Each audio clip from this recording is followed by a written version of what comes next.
So let's find out a little bit more about our entrepreneur of the day. He's Tom Acland, and he runs the coffee equivalent of an ice cream van. He brings in coffee in a van to places like call centres or industrial estates. Now, he runs the franchise, so people pay to use his Cafe2U name, but then they run those businesses themselves. Well, Tom spotted Cafe2U vans when he worked in Australia, and he met with the boss there and negotiated owning the right to run the business in Europe.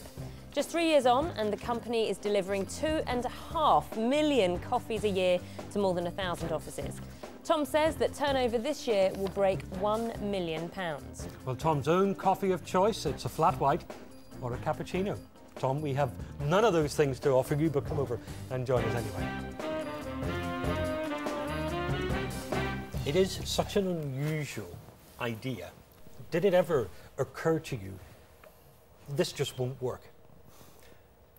I was a customer of a Cafe2 service in Australia, so I became aware of the business model from the other side of the fence. So no, the answer has to be that it never really entered my entrepreneurial brain that something that I loved as a customer wouldn't fail to succeed.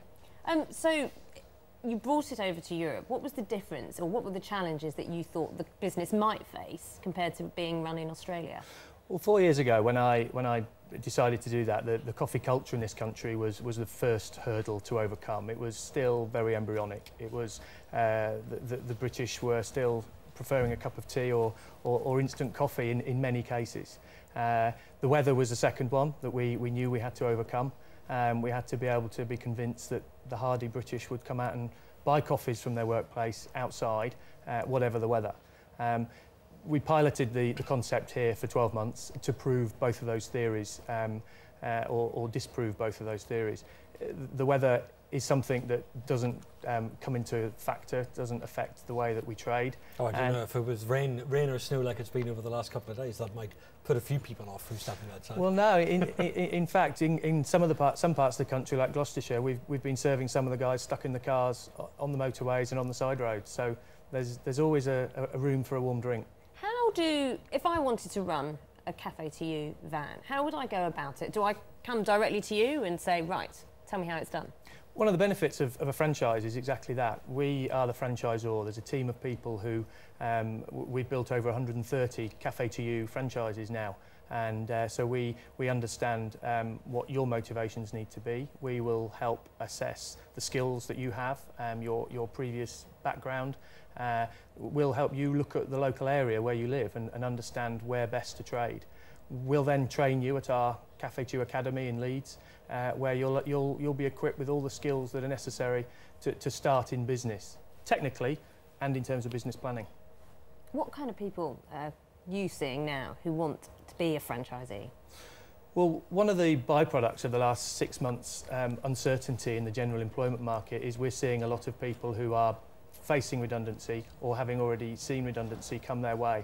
They're suddenly wanting to take control of their life. They're wanting to control the hours they work, the income they receive, and join an industry which is on the rise. None of this is cheap, though.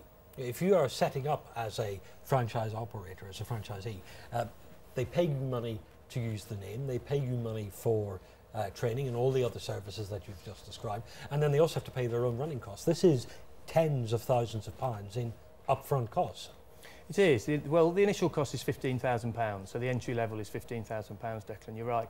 But what they're getting is they're getting 97% success rate from our franchise, as opposed to 10 to 15% success rate of just starting their own business themselves. So yes, there is. But to preserve the business for people who are already operators of these vans, do you need to say, there are enough vans in this particular area now? Do you manage the supply of the franchise in that way?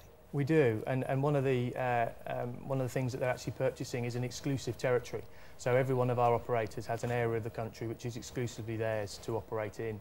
So our franchisees don't end up competing against each other. They actually work together to help each other.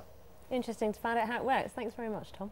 Tom, thank you. And we saw some pictures of the van there while Tom was talking. Made me thirsty, actually.